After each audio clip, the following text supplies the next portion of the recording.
the BC Lions official podcast. You know it as First and Now, and we're back, and we're talking about another Week 3 voyage into Winnipeg. It's Matt Baker, Nick Kowalski. It's a winning week, coming off a winning week, but we're turning the page. We can look back at it. What a night it was. Concert Kickoff, sold-out crowd, and the fans were rewarded with a victory.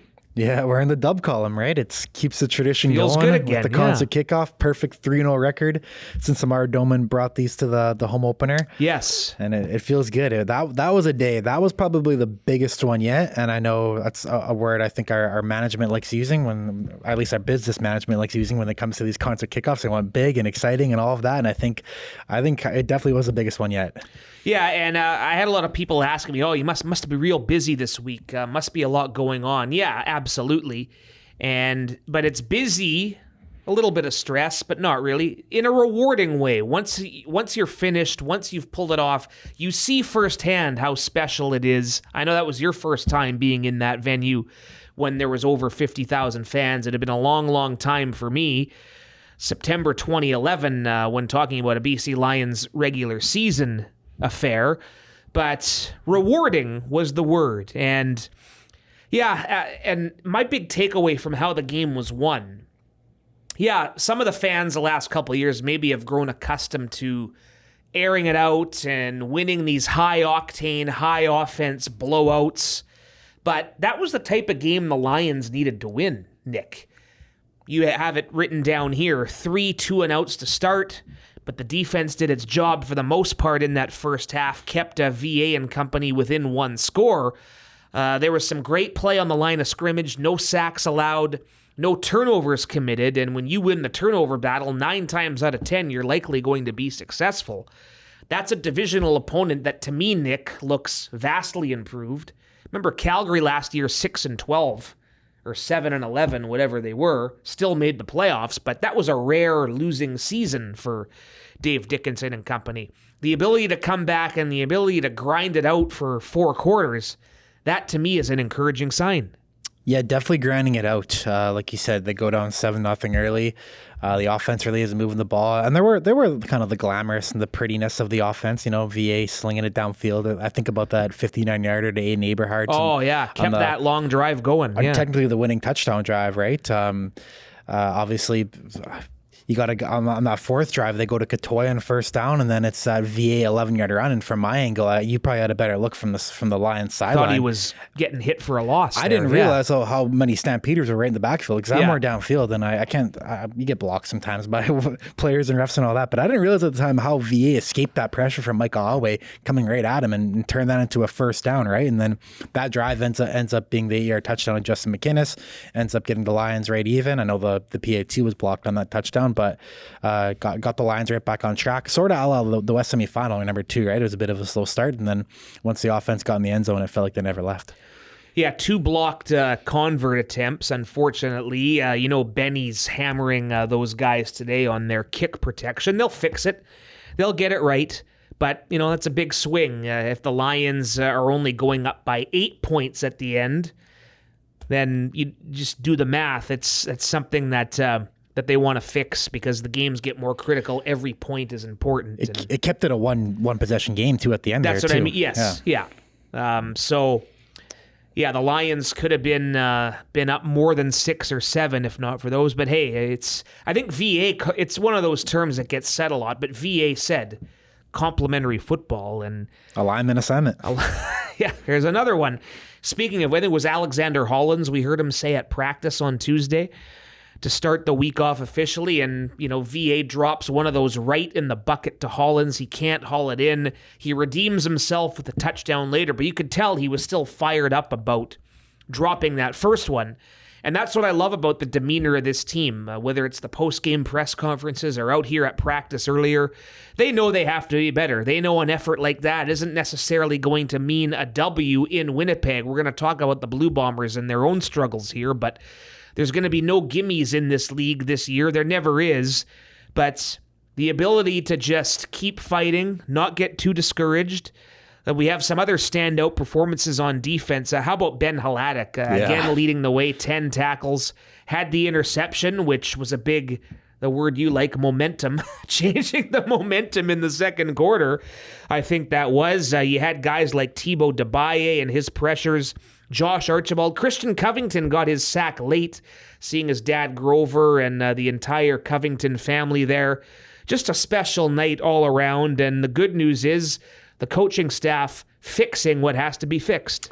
Yeah, and I think that's one thing I noted while rewatching the game is before the Hollins touchdown drive, where it starts off with that Justin McInnes pass over the middle, who felt like he had like 5 or 6 of those, right, on Saturday. But on first down on defense, it's Thibaut Debaye with some interior pressure and forcing Jake Mayer to one-hop a throw and incomplete. And then there's a procedure penalty, so it forces an even longer second and long. And then what happens on that second and long? Josh Archibald, the sack. So we saw Thibaut Debaye and then Josh Archibald combined for a touchdown last week, a big momentum shifting play against Toronto. And then this go around in week 2, it's Thibaut and Josh on back-to-back plays, stopping a drive, getting VA good field position, and then the rest is history, right? The offense goes down and capitalizes. So, and Archibald too, I looked at the PFF numbers. He had 18 snaps in week 2, and that's definitely an increase of, I think he had like 7 in week 1, which is an increase from what we've seen in his last 2 years, what we talked about with him last year, right? The development of him as not even a teamer, but a defensive player. And his play is earning those additional reps, right? He's really forcing Ryan Phillips no choice but to get him out there on the field. Yeah. So then halftime, Calgary comes right down the field and retakes the lead. Reggie Begelton, consummate pro, made a good touchdown catch there. He's a stud. Just one of those guys, you'd love to have him on your team, but you respect him when he plays for the other guys.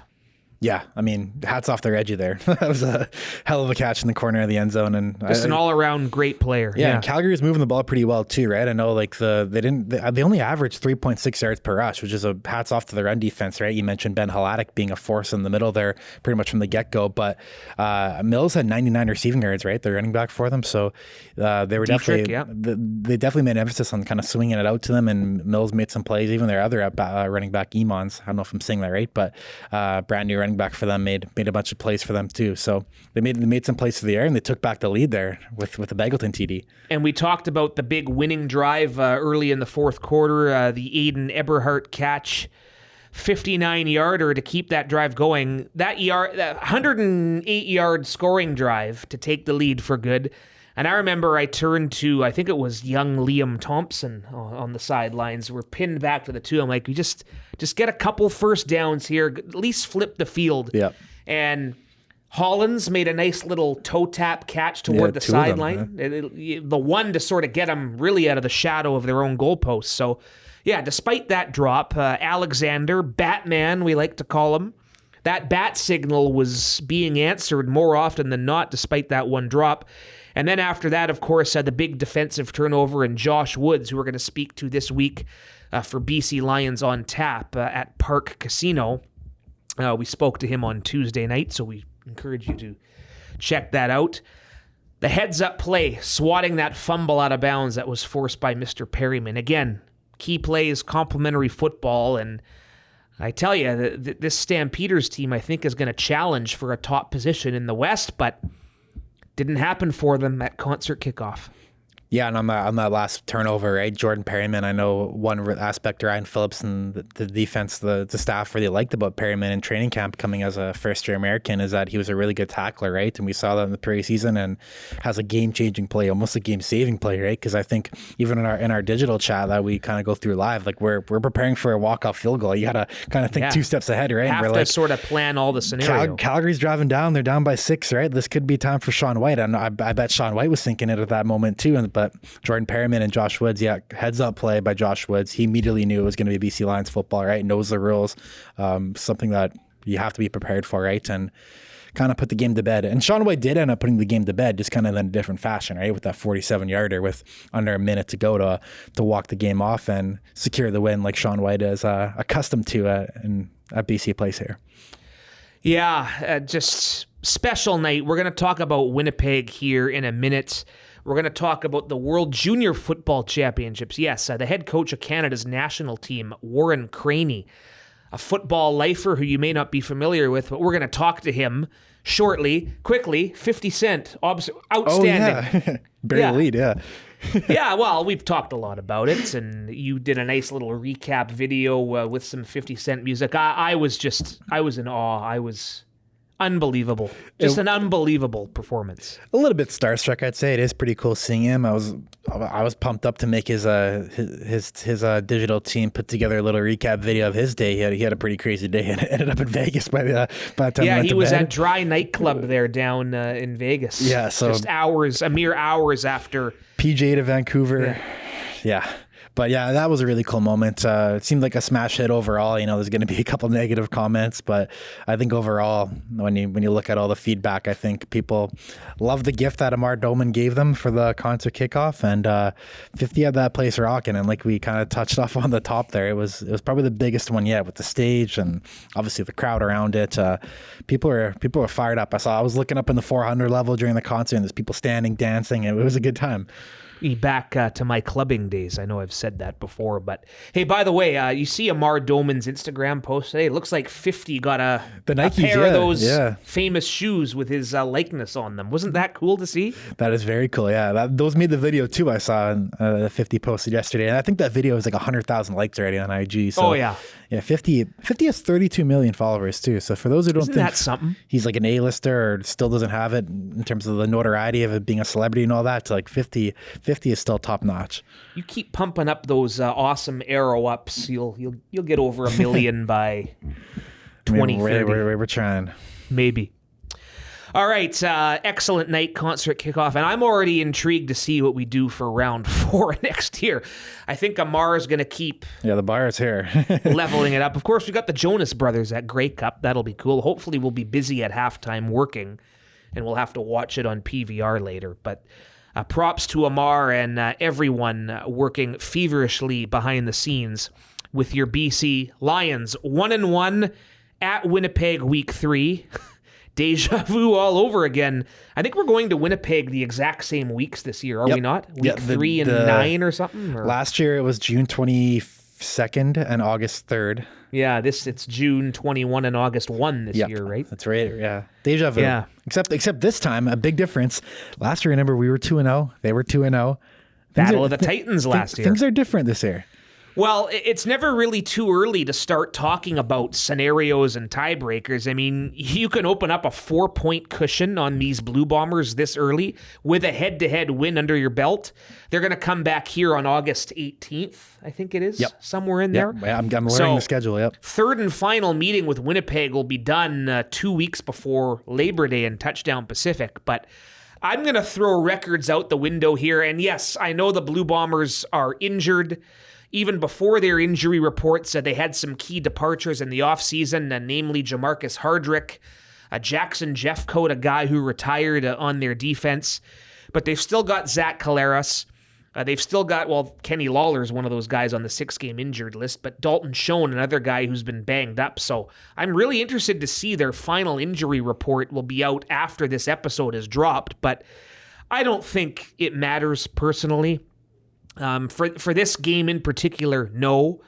But I think it matters in the long run because I think what the trend you're going to see this year is that a lot of these teams might be more evenly matched. I mean, I think I've said Calgary's better. I think Ottawa could be improved out east, but I don't think it matters. The W on the helmet is still the same. Princess Auto Stadium. Not quite used to that name change yet. Maybe that's part of it. Maybe IG Field sounded a little more imposing. No? All I'll say is it'd be nice to have the first ever win at that Princess Auto Stadium. That's right.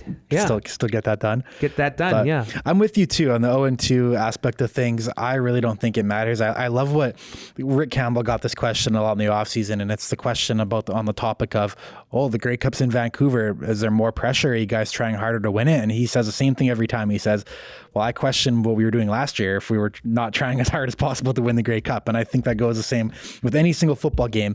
I don't think Winnipeg is going to be trying harder because they're 0-2. Sure, maybe they'll put an extra 30 minutes or an extra hour in the film room or the weight room. But I mean, championship teams that Winnipeg has that pedigree of, I'm sure they were doing that to begin with. You got guys like leaders like Adam Bighill and Zach Collaros. Like those guys are probably the hardest working guys out there, and it's delivered them championships and championship appearances over these last couple of years, right? So I expect Winnipeg's best. I expect our best though too, right? It's a football game. You're going to try and win as hard. You're going to try your best every single game, every single play, right? So, But like we talked about before, they still got the big boys up on offense. But it's interesting. Like, it's the offense that's not really looking in sync, or they're kind of struggling right now too, right? 15.5 points a game. Yeah, and I caught most of their Ottawa game, watched their entire opener with Montreal, the Thursday night season opener, and it seemed they caught their first break. They ended up only kicking a field goal after an interception, I think, right? Yeah, so they needed a turnover just to sort of, they were kind of like us against Calgary. Offense a little slow, a little stagnant, couldn't move the chains, and then they get a big turnover, and you think, okay, here we go. That's what they need to kind of get rolling here, but it's a credit to Montreal going in there and playing a pretty good football game, taking advantage of those big plays. They had at least one to Philpott, right? Tyson Philpott. And hey, look at these BC Lion receivers and their ability to stretch the field. This could come in handy. So, yeah, I know a lot of the talk is going to be about the last two Western finals and having to go in there. The fact of the matter is, some key figures on both sides here have moved on, and the Lions dealing with a couple of injuries too. The first practice of the week on Tuesday, we did not have Javon Catoy, so we'll monitor that. Michael Couture, David Neville heading to the 6-game injured list. So that offensive line that we talked about from week 2, probably going to be in sync, stay together here at least through this week.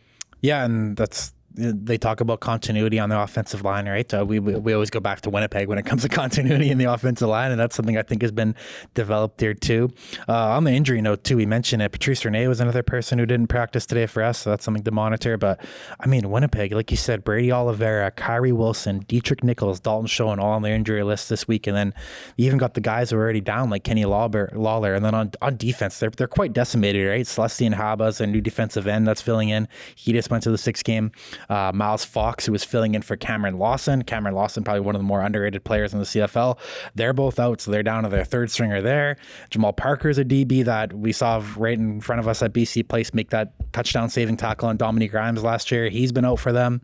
So a bunch of new faces in Winnipeg. Got to take advantage of that. Got to set the tone early. And I'm personally looking at a guy like William Stanback. You mentioned the last couple West Finals. I noted this down. Last year in the West Final, Taquan Mizell had 37 yards. The 2022 West Final, James Butler had 4 rushing yards. This is why you bring in a guy like William Stanback, right? For these type of games, dictate the pace of the play, right? And I think Williams looked really good. He's been getting a lot of touches, getting some touches through the air too. Definitely bringing that physicality to the running game these past 2 weeks. So he's someone that we've been talking about all season, that he's someone that's going to change the kind of course of this offense, and he has to in this week. He's one of those guys you kind of have to disregard the box score, because if you look at him last week, what was it, 11 carries for 69 yards? He earns each and every one of those yards. Mojan Julio talked about this on the post-game show, was listening back on the 980 CKNW audio vault. He's going to make a difference. Every yard he basically fights for, and you're so right about that. That running game element will be better served. We don't want to go back there in November, but if it's going to be a situation where they need to pound and ground it and kill the clock, number 31 is your guy. 100%, and just with the fact that Winnipeg's D-line is very banged up too, I think it's a kind of a perfect matchup, and unfortunately you never wish for injuries, but it's something you got to exploit when you have 2nd and 3rd stringers and these newcomers coming in to guard Alex Hollins, Justin McInnes, all of that. So looking forward to see what happens there. Yeah, and like I said, 3 meetings coming up here in the next 8 weeks, so we're going to see this Bomber team at full strength eventually, even if it's not here coming up on Friday night, which, by the way, is a 5:30 kickoff. Moj and Julio on CKNW at 4:30. Harp and Tack, Shere Punjab AM Radio 600. They have a 5 o'clock pregame show starting. We saw those two. We saw Harp anyway out at practice here on Tuesday doing some pregame reports. Proud to bring you the Football Punjabi broadcast. The first in history to do all 18 games are your BC Lions. I'm going to get ready to start writing the script for a game trailer. Always love the game trailers. We'll have previews. Stephen Chang's got a nice write-up on Patrice Rene. We've got content for weeks here, Nikki. Another story I liked from Steven last week was the Polynesian connection we have on our team this year, right? Yes. We have obviously Sione Tuihema. His brother Mea was in our training camp this year, but Giuliano Folonico was a bit stuck around on the PR this season, and Jonah Tavai. So Steven wrote an article about the Polynesian culture and the togetherness amongst football that these three players share. So lots of good stuff to read online. Like you said, the trailers, everything. We got you covered. Yeah, love bringing it to you. And Princess Auto Stadium. The name might be different, but the venue is the same. Always get goosebumps walking in there out of that tunnel toward our bench. Loving it. Another thing that's very exciting is Canada going for a third consecutive gold medal. We're talking about the IFAF World Junior Football Championships taking place in Edmonton Commonwealth Stadium starting this week. We're going to talk to Canada's head coach, switch gears here a little bit before we get back to the CFL talk. Warren Craney going to stop by, coming up ahead on First and Now, the official BC Lions podcast. And it's our pleasure now to welcome in our guest, the head coach of Canada's national junior football team. Yes, you heard that right. It's gone quite international here, and we'll get into that with Warren Craney. Back for another tenure as head coach, won a gold medal at this event back in 2016, 2012 as well, I believe, as a defensive coordinator. Warren, welcome aboard. Thank you for having me. I'm really excited for this conversation. Yeah, as are we, and we were kind of just shooting the breeze before we started recording. And you mentioned that your voice was starting to go, so must be heating up, right? Practice is intense. What's the mood these days? Mood is high. Yeah, mood is not an issue. Like, I can tell you, we have 45 young kids on our squad that are excited and just full of energy. We have to put a lot in a short period of time, but it is easy because these kids, as far as 18, 19-year-olds, they're the best of the best in this country. So that makes my job a little easier, but they're still kids, and staying on top of them, it's, I get excited on the field. So I've lost my voice. And I think I read in your bio, you have 5 of your own kids, right? I have 5 kids. Yes. So you're well trained in having to keep a bunch of kids in order, but 45 is a little bit of a different story, right? Yeah, it's a little different. You know what, though? In all honesty, the sport of football, you kind of treat them the same way, right? You're all family. And, my whole coaching staff, we're like surrogate fathers and mothers for them. And it really is the same type of relationship. And, we want, we love them. We respect them. We have to punish them when they get out of line. I punish them. I don't mean anything bad, but, we have to keep them accountable. I have to keep my staff accountable. We got to keep the kids accountable. And then in turn, those kids keep us accountable as well.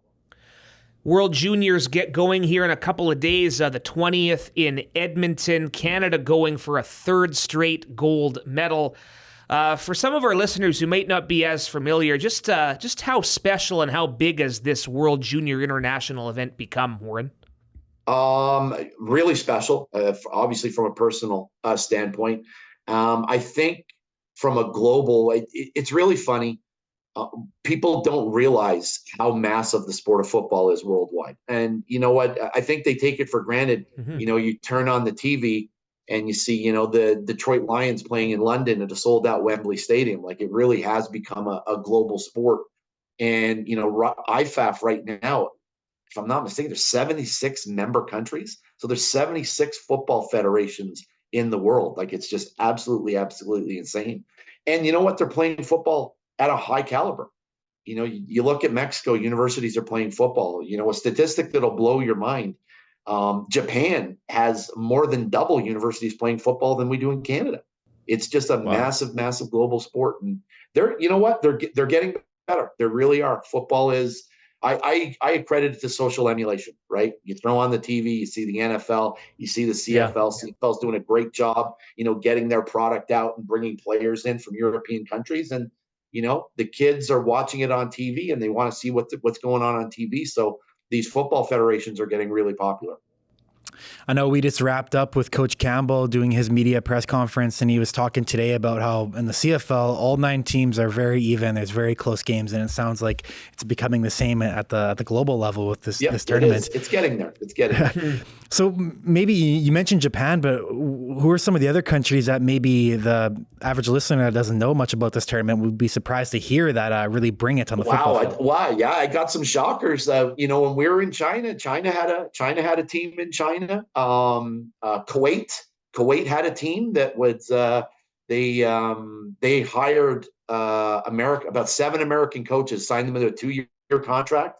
They came down there and built their federation, and we actually opened against Kuwait in the first round. So, probably, when you think about a country like Kuwait, you'd never in a million years think they'd play football, and they did. And they did. It was pretty amazing. And, it's Brazil, Finland, Norway. It's just really, real. The Norwegian Federation brought me down 7 years ago to do a coaching clinic in Oslo. I spent 10 days in Oslo with the Norwegian Federation, helping their coaches, helping develop their coaches. And we ran a camp for kids. We had about 200 kids at a football camp. So it's pretty wild. And who would think in Norway, that they're running football at a pretty high competitive level, and they have a professional league over there, and, their junior teams are pretty good.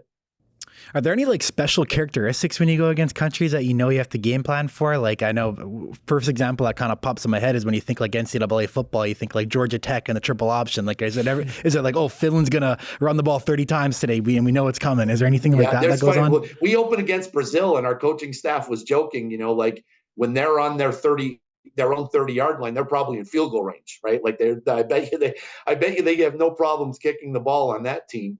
But yeah, you know what? It's really funny. Again, I'm going to go back to how I answered a previous question with social emulation. They're really, really looking to the U.S. They're really diving into NCAA football and what teams are doing down there. Now they're not going the Georgia Tech route. But they are going a more sophisticated route. It's not NFL style football. It's more of an NCAA style football, where we're getting 10 personnel, just one back, no tight ends, 4 receivers, and they're trying to sling it all over the place, which is, it's pretty neat to see. I was just going to ask about Team Canada too. How would you describe your team? Who are some of the standouts? What are you guys trying to do on the field this tournament? Wow. We're trying to win gold. That's what we're trying to do. We got a really, really talented team. We think we have 2 really good quarterbacks. We have a young man from Montreal, Pepe Gonzalez, who is looking like he's going to be our starter. It hasn't been decided yet, but it's a really close competition. But he's a really, really talented kid. He's getting a lot of looks from every school across Canada. He's getting some looks in the NCAA. So we're really, really excited to have him. We've built a really, really good O-line from across the country. We have a lot of representation from the Maritimes, from Quebec, from Ontario, and Canada West, and that's really neat to see with the big fellas. Seeing that all the provinces get together, and big fellas are incestuous. Those O-linemen like hanging out together and eating together and doing fun things together. So that's really neat to see. And aside from the football aspect of it, just the opening of these cultural experiences from kids from different provinces. They all played, almost everyone on my team last year played in the Canada Cup, which was the U18 national championship. And last summer they all hated each other. And now they're assembled together on one team with one common goal to win gold. So that's really, really special seeing that happen right in front of your eyes. And in this year's tournament, we're going to have a second team. Canada's second team will open up against Australia here later this week. Warren, is that just an example of the talent pool just expanding and getting bigger and bigger? 100%. 100%. It's we are. We did camps across this country. The attendance was through the roof. Obviously our coaches, our coaching staff have eyes, know who the top players are in the country. So we had a good idea. We knew who we wanted, and then going to these camps and seeing kids that just surprise you. So, to answer that, I know when Jim came out and said, that we needed a second Canadian team. It was, logistically, it was probably just easier than bringing in a team from another country, but also, it's an opportunity for Football Canada to show off how good football is in this country. So, when asked if the feasibility if we could do it or not. It was a no-brainer. Like, we knew we could identify 90 kids like that. And it also gave us an opportunity to bring 90 kids. We had a 2-day grinding camp to build those two teams. So it was great to see the competition with those 90 Canadians, fighting to make the squad. So it was a great reflection of how strong football is in this country right now. As well as your long tenure with Football Canada, you also were the head coach at York University 2010 to 2023, I believe. Thereabouts. You've also along the way have some connections with a couple of well-known former BC Lions. Matthew Betts, you said you coached him in Kuwait. How did that come about? I coached him in Kuwait. So I was the head coach for Team Canada in Kuwait. And, we were, again, trying to build a team to win gold. And I had heard of Matthew had quite the reputation from about the time he was 14 years old in Montreal, about this young phenom. And we definitely had our eyes on him for a while. And then having an opportunity to coach him was fantastic. And to get to know him as a man was even better. And, he was just a natural leader on our team. He's not for us anyways, he wasn't a rah guy. Like, he was a lead by example, do everything right on the field, off the field. But, had one of the most infectious laughs and was such a comedian. And, a story that really sticks out for me with Matthew, and I still can't get the image out of my head. Matthew is just, hey, look what he did last year, right? Like, yeah. He is just a phenomenal football player. And we opened the tournament against Kuwait. And they've just put this federation together in less than 2 years. They're well coached, but they just don't have the size. And we go out there, and this offensive lineman in front of Matthew is about 5'11", 165 pounds. And oh boy, you know what? A lot of kids, it was like the first snap, Matthew took him on, threw him to the ground, and not just doing his job, and he picked the kid up. And then the next play, they ran and the kid blocked him, and Matthew fell to the ground. And he got up and he looked. I was about to lose my mind. He got up and he looked at me and he winked at me, right? Like, he just, and it's funny because, like, it's just, he had respect for the game, right? Like, he didn't want to humiliate this kid. Right. And that just makes him such a special player. But at the same time, absolutely hilarious at the time. Right. Like, I'm about to wring his neck and he just gives me the wink. Like, I got this. Don't worry about it. Kind of playing with his food a little bit. Yeah. It was. And there was, I got a million of those stories. He was just such a great kid and such a comedian. And we've kept in touch. We've kept in touch. Every time I see him, we talk and we go about those memories in Kuwait and what an experience it was. We had to practice at midnight in Kuwait because it was too hot. It was 39 degrees at midnight. Oh my! Right, and it was in the 40s during the day. So wow, just the whole, and we were there during Ramadan. So the holy season. It was just an unbelievable experience, and something I'm going to share with Matthew the rest of my life. I think when we talk to Betts, or anybody talks about Betts, I think the number one attribute people immediately go to is his get off, right? That's like, never seen a get off like that before. Unstoppable. Is there any other like athletes you've had the pleasure of coaching that have like those like special characteristics? And can you share a couple examples of these kind of supernatural athletes you've had the pleasure of coaching? Supernatural athletes. Yeah. You know what?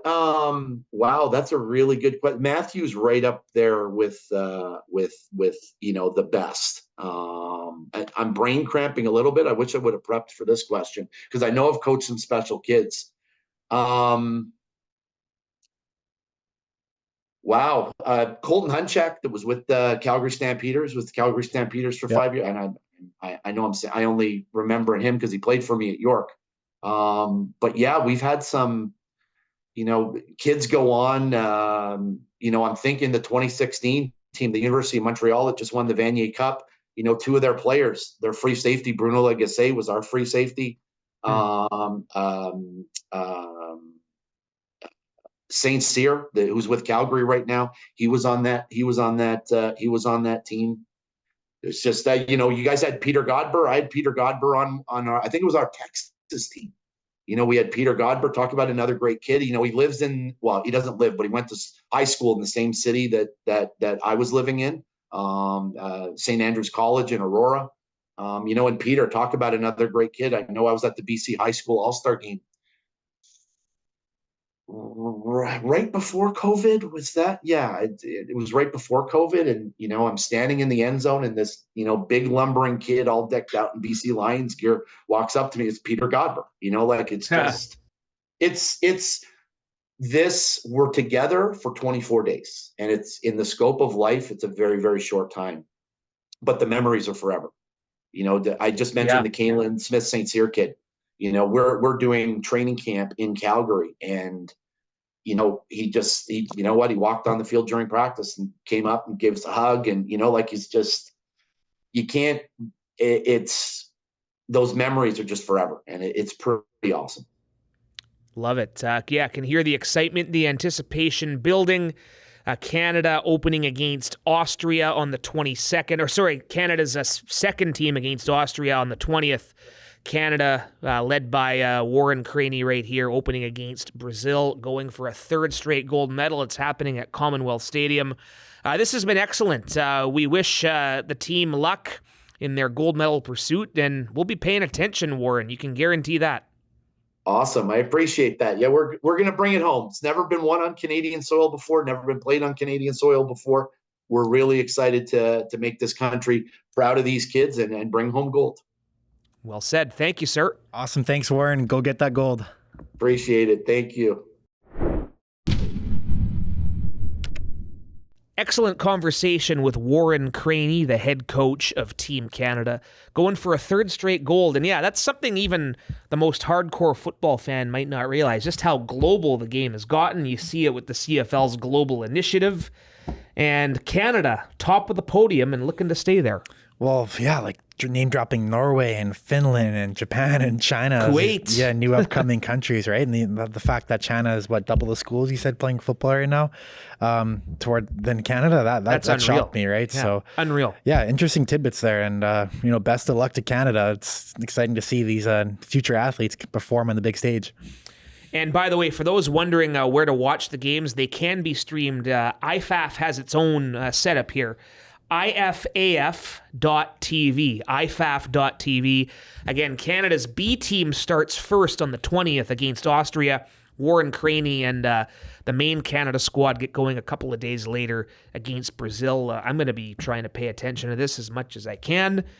A third straight gold medal could very well be in the cards. First and Now continues here for a few moments, and we thank Warren again for joining us. Perhaps we'll get him again down the road. It was a great Matthew Betts angle he had. Yeah. Football world is a small world. We say it all the time, but then you hear stories like that, and kind of holds true. Okay, go for it or punt. One of our favorite initiatives. Why don't you go for it here?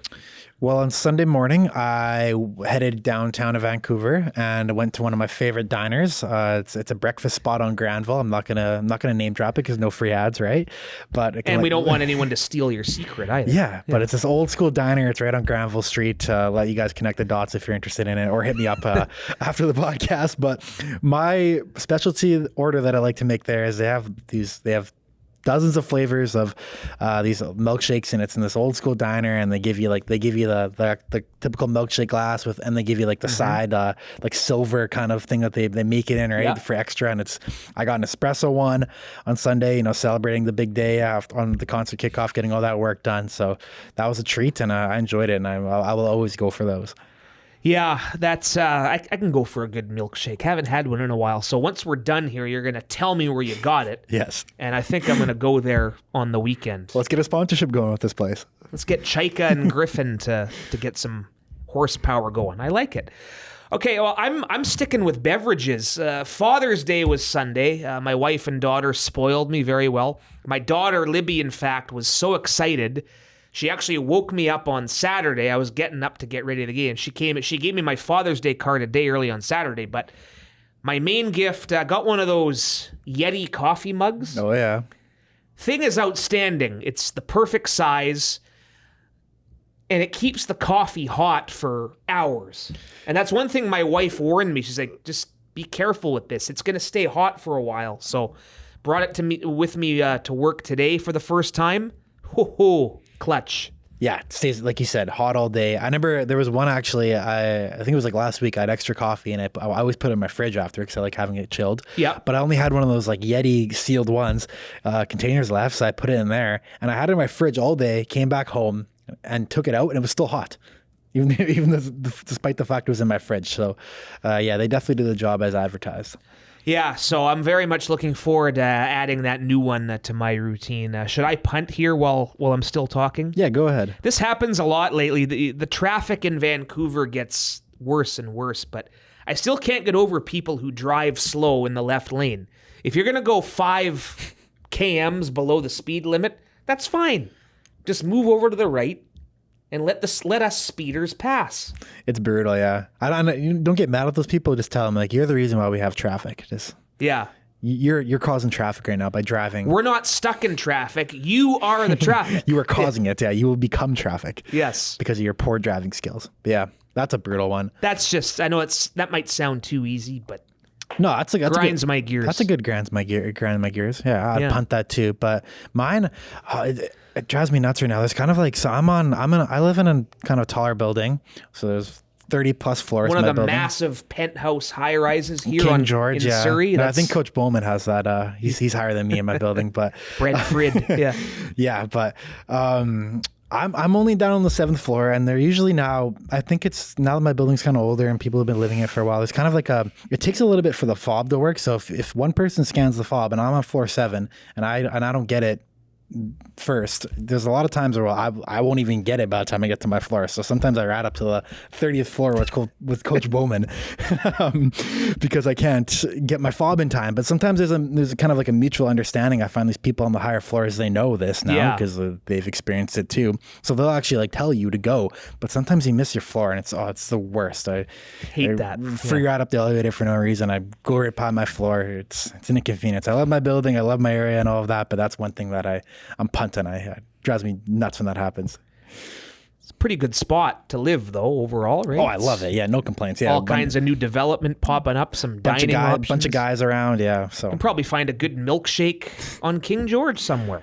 There is a good little breakfast spot, too, in my little hub that I like going to. I've seen a couple of the guys there. Chris Schlugger, I've seen there one time on a scooter. Yep. So, yeah, it's a lot of good spots in Surrey.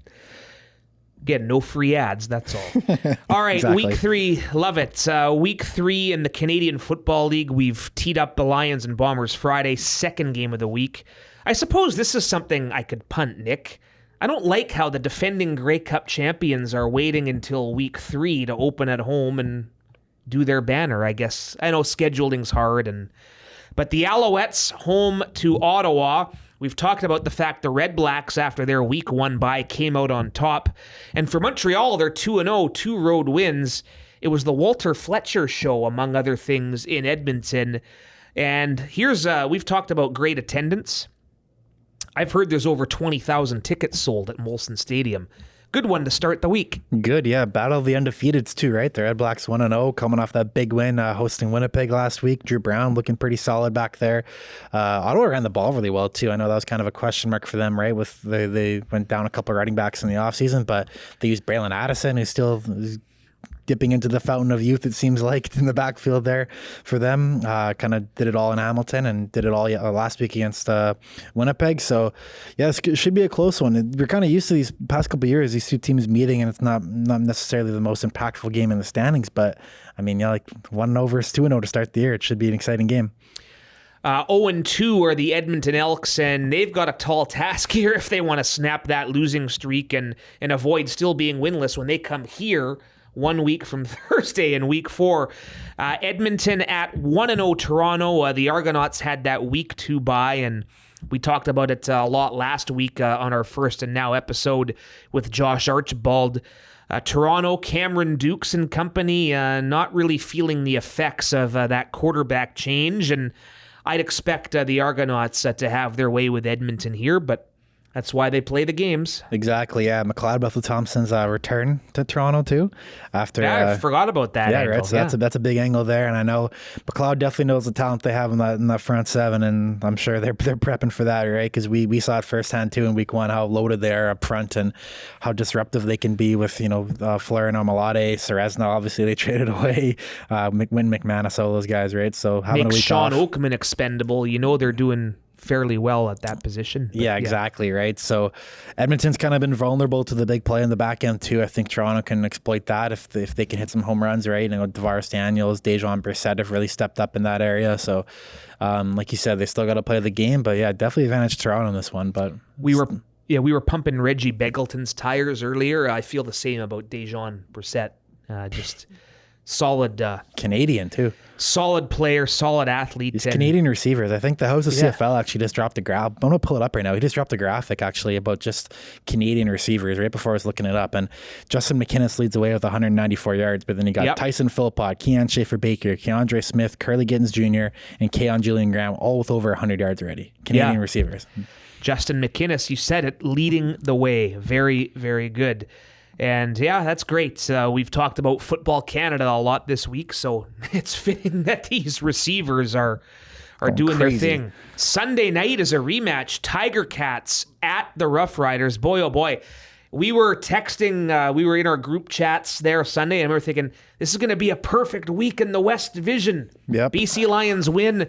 Rest of the division is going to lose. Looks like at one point it was a 10-point Tiger Cat lead, but they get the ball back while they give up a touchdown, a tying touchdown. Keon Schaefer-Baker, right, is the one who tied it. They get the convert to tie it, I should say, and then Bo Levi Mitchell gives it right back to the Rough Riders, and it's a Brett Lothar walk-off. So Saskatchewan, the only team in the West Division that can lay claim to being unbeaten, 2-0.